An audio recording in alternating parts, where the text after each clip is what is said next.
point number one here to take the 2022 MotoGP World Championship. The biggest race of the season here in Sepang is go. Great start from proposition, electric start from Jorge Martin.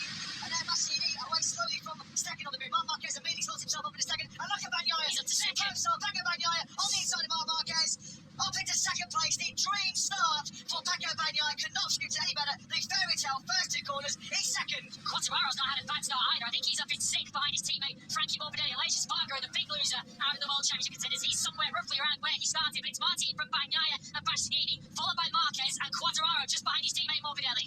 In the biggest race of his life, has there been a bigger and better start to a Grand Prix for Pecco Bagnaia than that one he's just made here in